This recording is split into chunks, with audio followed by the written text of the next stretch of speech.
1979 से मैं जब मेंबर ज़िला कौंसिल का इसी तरह इलेक्शन लड़ा, उस ज़माने से ये जितना कुंबा कबीला है ये इन्होंने 1979 में मेरी बड़ी मदद की। बहुत जितने पंगाली पूरा गांव है, तो मेरे लिए ये बड़ा मुश्किल मरहला था कि मेरे दो साथी हाजी लतीफ़ साहब भी, क्योंकि मेंबर ज़िला कौंसिल के लिए रोई मेरा इन गांव ने नामज़द कर दिया, और मुस्लिम कॉन्फ्रेंस के लिए जो फ़ैसला हुआ हमारी कमेटियों का, उन्होंने हाजी असगर साहब को नामज़द कर दिया। तो इस लिहाज से मैं समझता हूँ कि ये मुश्किल तरीन मरहला था, और हमारी ये सब की मुश्किल जो है हाजी लतीफ़ साहब ने हल कर दी। मैं इनका शुक्रिया भी अदा करता हूँ और इनको मुबारकबाद। इन्होंने पार्टी डिसिप्लिन का जो ख्याल रखा, मैं समझता हूँ कि एक सियासी कारकुन के लिए यही मराज होती है कि पार्टी डिसिप्लिन बाज़ का मर्ज़ी का फ़ैसला नहीं भी होता, लेकिन जो कारकुन सियासी तौर पर पार्टी डिसिप्लिन की पाबंदी करते हैं वो सियासत में बड़ी मराज पाते हैं। तो इसलिए मैं इनका ख़ुसूसी तौर पर शुक्रिया अदा करता हूँ।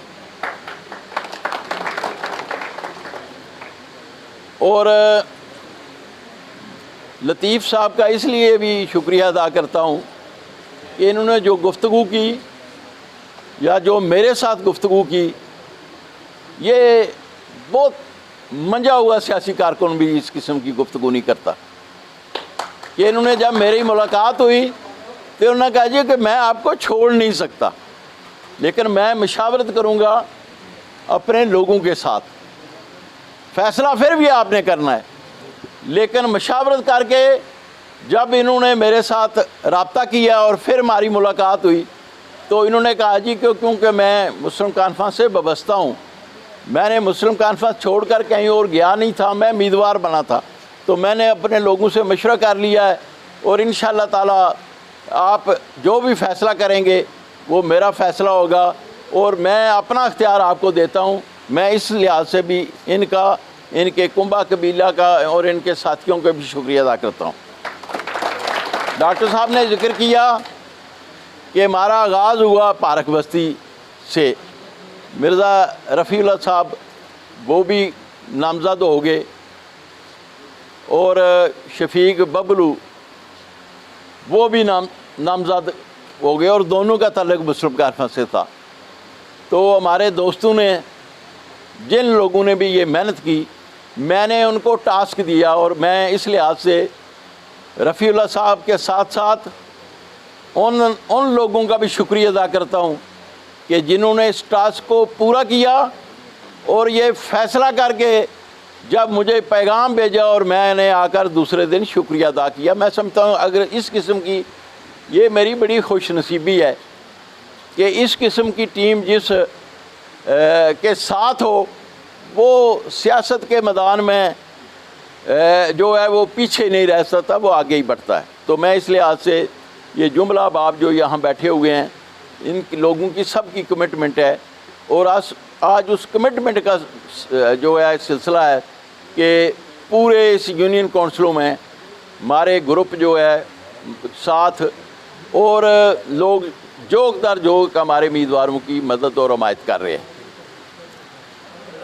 हमारा 15-20 दिन पहले सियासत में ज़ाहिर है बहुत सारे लोग मुझे सियासत में, क्योंकि सियासी कारकुन हूँ, मैंने अपने लोगों को जिताने के लिए हर किस्म की सियासत कर सकता हूँ।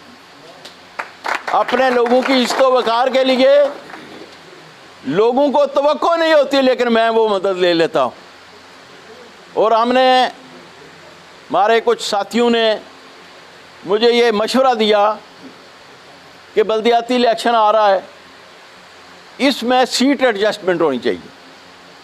यहाँ हम कमज़ोर हैं, वहाँ अगर दूसरा कोई मजबूत आदमी है तो आप उसकी मदद करके अपने मजबूत लोगों की मदद ले सकते हैं।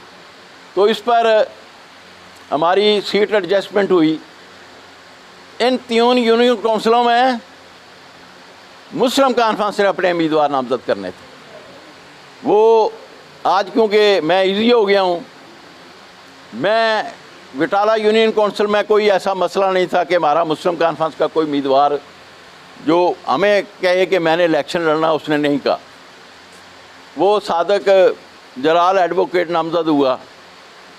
आज से हाजी असगर साहब असगर साहब SDO, ये यूनियन कौंसिल किला लतीफ़ साहब के इस फासला के बाद यूनियन कौंसिल से जो हमने मुस्लिम कॉन्फ्रेंस ने पहले ही नामजद किए हुए थे, आज ये मुस्लिम कॉन्फ्रेंस यूनियन कौंसिल किला छप्पड़ से उम्मीदवार होंगे।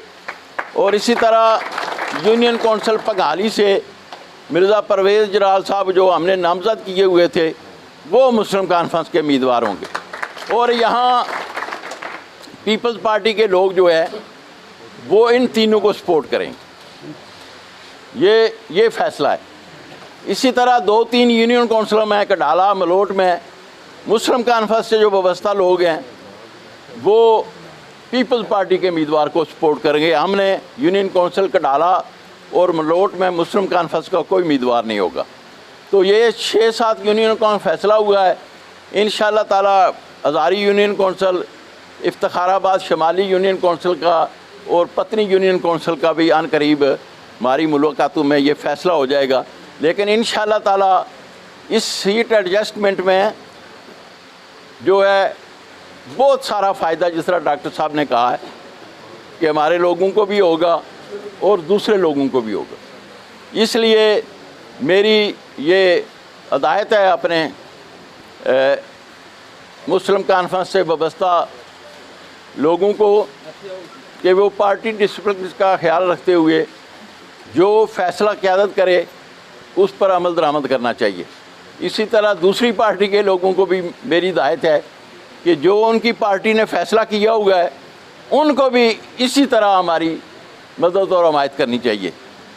फिर ये जो यूनियन कौंसिल बटाला है, मेरी अल्लाह ताला ना करे बहुत सारे लोग मेरी सियासत को ख़त्म करने के लिए मनसूबाबंदी करते रहते हैं। 89 से लेकर आज तक वो मैं किसी के मतलब बुरा नहीं सोचता। शायद इसीलिए अल्लाह ताला मुझे इस मकाम पर पहुँचाया कि मैं बहुत बड़ी जमात, किसी का कमज़ोर होना मजबूत होना मुश्किल बात है, बहुत बड़ी जमात का मैं इस वक्त सदर हूँ।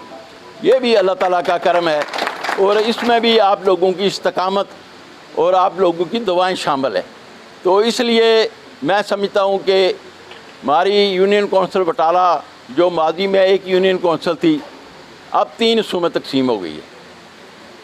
कोट अली बहादुर टाउन कमेटी, यूनियन कौंसिल किला छप्पड़, यूनियन कौंसिल बटाला। ये माजी में भी हमारा मजबूत किला था, हाल में भी किला है और इंशाअल्लाह मुस्तकबिल में भी ये किला साबित होगा, ये वक्त बताएगा। मैं अपने उन लोगों से गुजारिश करता हूँ कि यहाँ थोड़ा बहुत किसी वार्ड में, किसी यूनियन कौंसिल में कोई इख्तलाफ है, ये आपको मिसाल मिल गई है लतीफ़ साहब की और रफ़ीउल्लाह साहब की। आप कोशिश करें, यहाँ मेरी ज़रूरत पड़ती है, मैं भी हूँगा, लेकिन हमने ये तमाम सीटें जीतनी हैं। टाउन कमेटी की भी सीटें जीतनी हैं, यूनियन कौंसिल बटाला की भी जीतनी ही हैं, पंगाली की भी जीतनी है और किला छप्पड़ की भी जीतने हैं। ये क्योंकि हमारा बेस बुनियाद जो है ये इलाका है, ये सराउंडिंग। इंशाअल्लाह ताला अम्बड़ियाला में भी हमने आज़ाद उम्मीदवार की हिमायत का ऐलान किया हुआ है। राजा शफीक, आपको इल्म है कि बहुत पहले मैंने वहाँ पीपल्स पार्टी भी उस आज़ाद उम्मीदवार की हिमायत कर रही है और मुस्लिम कॉन्फ्रेंस भी उस आज़ाद उम्मीदवार की हिमायत कर रही है। तो इसलिए अम्बड़ियाला बटाला ये जो पंगाली है, इसमें इंशाअल्लाह ताला हमारा जो मुस्लिम कॉन्फ्रेंस है और ये जो लाइन्स है सीट एडजस्टमेंट में, इसमें बेहतर नतीजे आएंगे। तो मैं दोबारा गुजारिश करता हूँ कि एजाज साहब आगे हैं, ये हमारे मरकज़ी लीडर हैं, इसी तरह मदर साहब हैं, वकील साहब हैं, हमारे जनरल सेक्रेटरी हैं। तो ये सब लोग जो हैं, जहाँ कमी कोई कोताही है ये इसको दूर करें। और रफाक साहब जनरल सेक्रेटरी हैं, ये भी खुद भी उम्मीदवार हैं। तो ये सब बैठ कर ये अच्छे पैगाम दें कोट अली बहादुर वाले, और ये ठीक है, आप बरीन होटल की महफिलें जो है ना इसको क्लोज़ करके बेहतर नतीजा दें। तो इसलिए मैं समझता हूँ कि अगर आप बेहतर नतीजा देंगे तो आपकी भी सियासत में एक नुमाया मकाम होगा। अगर आप नतीजा नहीं देंगे तो फिर लोग यही समझेंगे कि हमारा जो मरकज़ है उसकी क़ियादत ने कोई दुरुस्त फ़ैसले नहीं किए। तो इसलिए मेरी आप सब हज़रात से गुजारिश है कि जितने मुस्लिम कॉन्फ्रेंस के मरकज़ी अहदेदारान हैं, हल्के के अहदेदारान हैं, उन सब को यहाँ कमी कुताही होती है, वो महसूस करते हैं, तो वहाँ कोशिश करें। और मैं आपको यकीन दिलाता हूँ कि हमारे पास 4 रिज़र्व सीटें हैं। कोई आदमी जो कुर्बानी देगा वो खाली नहीं रहेगा। एक आदमी वोट मांगकर इलेक्शन लड़कर तरले करके शायद मेंबर ना बन सके, लेकिन अगर जो कुर्बानी देंगे वो बगैर इलेक्शन के भी मेंबर हो सकते हैं और वो नुमाइंदे हो सकते हैं। लेकिन बात ये है कि अब सूरत हाल ऐसी है कि यहाँ ज़्यादा हमें गुमान था, वहाँ ज़्यादा जो है वो समझे कमी कुताही हुई है। तो इसलिए मेरी गुजारिश है कि हमारी 2 सीटें जो हैं टोन कमेटी की, डूंगी और पार्क, 2 नंबर है वो दूसरी पार्क बस्ती, इसमें हालात बेहतर हुए हैं हमारे साथियों की मदद से। ये शमशेर साहब बैठे हैं, नंबरदार साहब बैठे हैं, रफ़ीउल्लाह साहब बैठे हैं, इन सब लोगों ने कोशिश की। वैसे कोई काम ये शायद 1 महीने से कोशिश जारी है अंदर खाने, ये नहीं को बगैर कोशिश के कोई काम हो जाता है। लेकिन आप भी कोई कोशिश करें तो अच्छी खबर दें मुझे इस इलाके से भी, ताकि आपकी लीडरशिप मुसलमा हो जाए कि आपने भी कोई काम किया है। तो वैसे मदर साहब, ये सदर बनना कोई आसान काम नहीं, सदर के कोई भी फ़राइज़ भी होते हैं। तो इसलिए आप सब को अपने अपने फ़राइज़ अदा करें। तो इंशाअल्लाह ताला इस बल्दियाती इलेक्शन में मैं आपसे गुजारिश भी करता हूँ, हिदायत भी करता हूँ कि ये 3 जो हमारी जो बेल्ट है इसमें सारे मेंबर हमारे जीतने चाहिए और सारे मेंबरान ज़िला कौंसिल हमारे जीतने चाहिए। अगर आप भी ना जीते हैं तो फिर आपकी नालायकी और कमज़ोरी होगी। मैंने जो करना था मैंने कर दिया है, मैंने आपको मदद लेकर दे दी है। अब इस मदद को इस्तेमाल करना ये आपका काम है। अगर नहीं करेंगे तो ज़ाहिर है फिर जिस तरह हाजी नियाज़ अली साहब और नंबरदार सैयद मोहम्मद साहब का मामला हुआ था, उनकी नस्लें फिर वही लोग पैगाम देंगे कि आपने भी वही तारीख पुरानी जो है वो दोहराई है। तो इसलिए मेरी गुजारिश ये है कि सब चीज़ें इस तो बकार इसी में है कि अगर आप इंतखाब में अपने लोगों को जिताएंगे। तो मैंने जो पेशबंदी करनी थी, मैंने जो मदद किसी से लेनी थी, किसी को देनी थी, मैंने वो कर दी है। अब इस मदद को भी आप लें और इस मदद का फ़ायदा भी उठाएँ।